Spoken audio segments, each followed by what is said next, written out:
मैं अजय कुमार मिश्रा आपको वंदन करते हुए मेरे इस चैनल में आपका स्वागत करता हूं। इसके पहले वीडियो में हमने देखा कि कफ और पित्त का सेवन कैसा करें और हमारी ऑक्सीजन लेवल और इम्यूनिटी कैसी बढ़ाए। आज हम देखेंगे तीसरा दोष यानी वात। वात, इस दोष का शमन कैसे करें। वात यानी वायु। हमारे शरीर में 5 प्रकार के वायु कार्य करते हैं। पहला है हमारे कंठ से लेके तो हृदय तक, हार्ट तक, जिसे हम प्राण कहते हैं।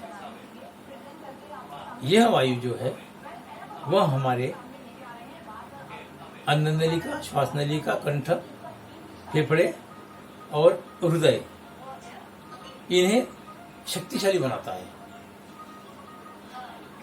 दूसरा है अपान,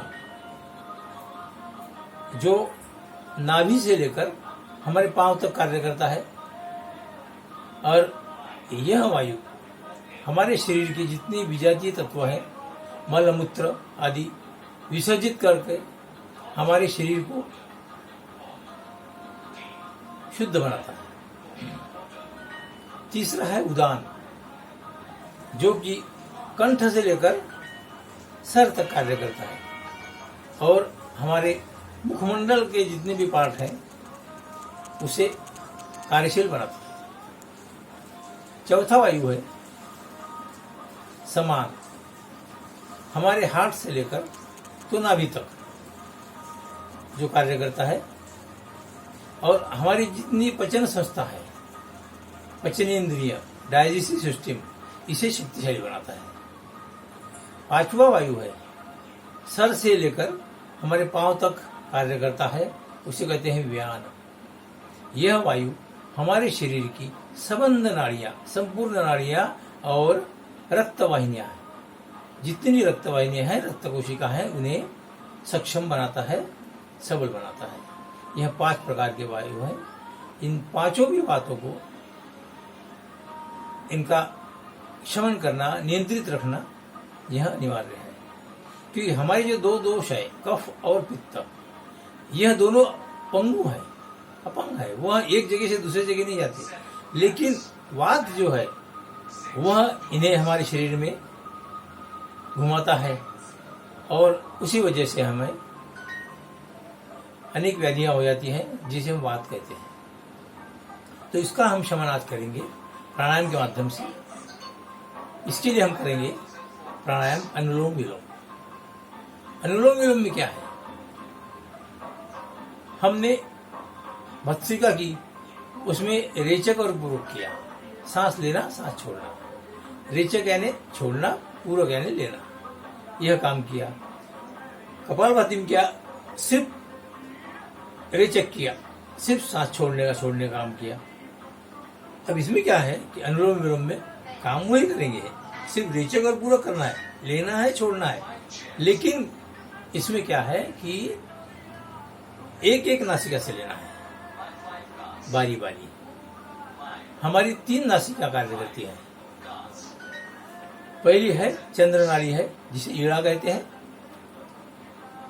ये जो है लेफ्ट है। और राइट साइड में जो है वह है सूर्य नाड़ी, जिसे पिंगला कहते हैं, यह उष्ण होती है। और लेफ्ट साइड की जो चंद्र नाड़ी है वो शीतल है। और तीसरी है मध्यमा, जो भीतर है मध्यमा, जिसे सुषुम्ना कहते हैं। तो 3 नाड़ियां कार्य करती हैं, लेकिन हमारा जो सांस है हम दोनों नासिका से लेते हैं, लेकिन 24 तास में वह बदलती रहती है। एक नाड़ी हमारी शुरू होती है, एक नाड़ी बंद रहती है। तो हम क्या करेंगे अनुलोम विलोम में, एक नाड़ी से लेंगे, दूसरी से छोड़ेंगे, फिर दूसरी से छोड़ के एक से लेंगे। तो ये बारी बारी लेना है। तो देखिए क्या करना है। ध्यान मुद्रा में बैठ जाओ, किसी भी आसन में बैठो। वो तो हमने पहले बता दिया आपको पहली वीडियो में कि बैठने की पद्धति क्या है, किस तरह बैठना चाहिए। ध्यान मुद्रा में बैठ जाइए आसन लेके और हमारे राइट हैंड का जो अंगूठा है उससे हमारी राइट नासिका हम बंद कर देंगे, और जो जन्म नाड़ी है लेफ्ट वाली उससे हम सांस भर लेंगे। आंखें बंद करके जितनी भरना है पूरी सांस भर लेंगे धीरे धीरे।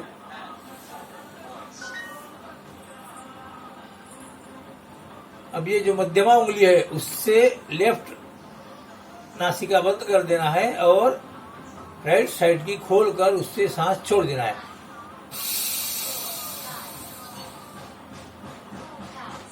अब हमने राइट साइड से जो हमारी सूर्य नाड़ी है उससे हमने सांस छोड़ दी। छोड़ने के बाद में जब पूरी हम छोड़ देंगे तब से उसी से लेना है। फिर पूरी भर लिए, अंगूठी से बंद करके लेफ्ट से फिर छोड़ दिए। ये हो गया प्राणायाम का पूरा एक प्राणायाम एक क्रिया। लेफ्ट से ली, राइट से छोड़ दी, राइट से ली और लेफ्ट से छोड़ दी। ये एक चक्र होगा पूरा। इसी तरह हमें लेना है अनुलोम विलोम में। जितनी सांस भरना है पूरी भर लेना है और बाद में दूसरी नासिका से पूरी छोड़ देना। बस रेचक और पूरक, रेचक और पूरक, रेचक पूरक, पूरक रेचक, ऐसा करना है। इसी क्रम से धीरे धीरे करते करते आप 2 मिनट से 3 मिनट से शुरू करो। जैसा जैसा आपका अभ्यास होते जाएगा 5 मिनट तक करो, बाद में उसे 10 मिनट तक बढ़ा लो। रोज 10 मिनट करो। ये पूरा अनुलोम विलोम पूरा प्राणायाम हो जाएगा। और प्राणायाम होने के बाद में आप विश्राम जब करोगे, ये विश्राम करते समय एक ध्यान रखना है कि हमने शुरुआत किसी लेफ्ट से की थी, तो एंड भी हम विश्राम भी लेफ्ट से करेंगे। लेफ्ट नासिका से सांस छोड़कर रुक जाना है, सांस बाहर छोड़कर कुंभक करना है, सांस रोक देना है, पूरा बदन शिथिल कर देना है। पूरा ध्यान सांस पर कि हम कितनी देर रोक सकते हैं। बाद में यथाशक्ति अपने क्षमतानुसार, जबरदस्ती रोकना नहीं है, सहजता से जितना रोक सकते उतना। बाद में सांस धीरे धीरे पूरा भर लो, फिर रोक दो, बाद में धीरे धीरे छोड़ दो। यह होगा हमारा विश्राम। अनुलोम विलोम के बाद हमें पता चलेगी हमारी कैपेसिटी कितनी, ब्रीदिंग कैपेसिटी कितनी बढ़ चुकी है।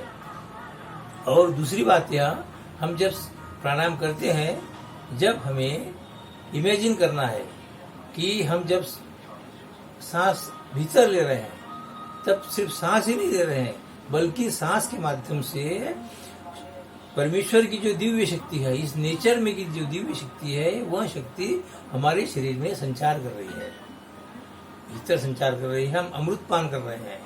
और जब हम सांस छोड़ रहे हैं उस वक्त हम सिर्फ कार्बन डाइऑक्साइड नहीं, बल्कि हमारे शरीर के तमाम रोग दोष, काम क्रोध लोभ मोह मत्सर और जितने निगेटिव थिंकिंग है वह हम सब बाहर छोड़ रहे हैं।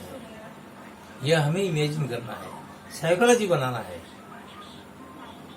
साइकोलॉजी बनाने की ध्यान रहे। जब हम किसी भी डॉक्टर के पास जाते हैं, दवा लेते हैं, तो उसमें 20% दवा काम करती है, 80% साइकोलॉजी काम करती है। ख्याल रहे। यहाँ भी हमें वह वातावरण बनाना है। जब हम सांस लेते हैं बस छोड़ना है, लेना छोड़ना, लेकिन ध्यान लगाकर सोचना है कि हम सांस जब ले रहे हैं, जब हम अमृत पान कर रहे हैं, पूरी जितनी पॉजिटिव थिंकिंग है वह हमारी अंदर जा रही है, परमेश्वर की दिव्य शक्ति हमारे शरीर में संचार कर रही है। और जब सांस छोड़ रहे हैं, जब हमारे शरीर के पूरी व्याधियां, सब रोग दोष सब बाहर जा रहे हैं, नेगेटिव थिंकिंग बाहर जा रही है।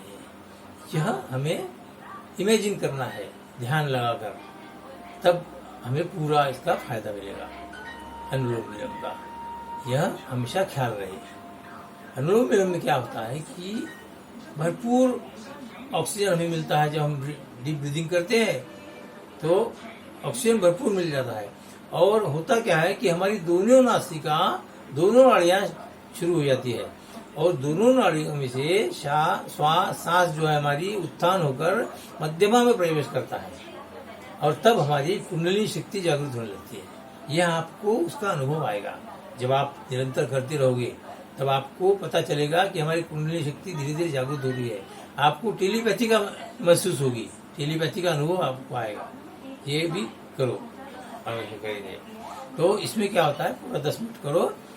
इससे हमारे शरीर में जितनी नाड़ियां हैं पूरी परिशुद्ध हो जाएगी, ब्लॉकेजेस खुल जाएगी, हार्ट संबंधी प्रॉब्लम, फेफड़ों संबंधी प्रॉब्लम, मस्तिष्क संबंधी प्रॉब्लम, पूरे सारी बीमारियां, सारी व्याधियां दूर हो जाएंगी।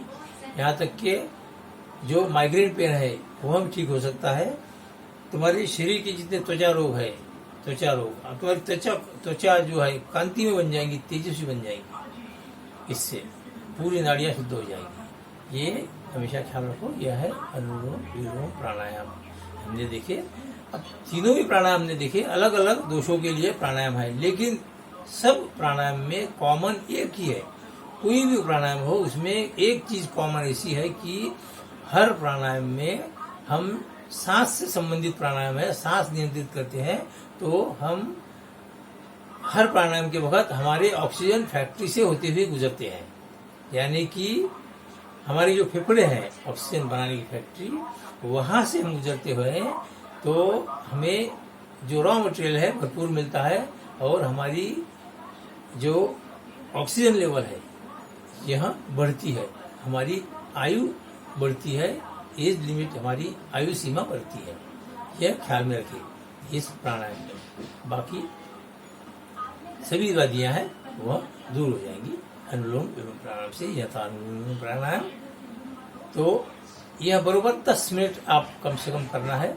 सामान्य व्यक्ति 5 मिनट करे या 10 मिनट करे, और जिन्हें कुछ व्याधियां हैं, त्वचा रोग है, कुछ है तो माइग्रेन पेन है और साइनस है, तो कम से कम 20 मिनट करिए। तो हमेशा कीजिए, स्वस्थ रहिए, मस्त रहिए। तो ध्यान रखिए, आपसे विनती है कि मेरा चैनल अगर सब्सक्राइब नहीं किया हो तो सब्सक्राइब कर कीजिए, पसंद आया तो लाइक कीजिए, कमेंट्स दीजिए, और कुछ सुझाव हो तो हमें सुझाइए। और अगर कुछ हमें मुझसे गलती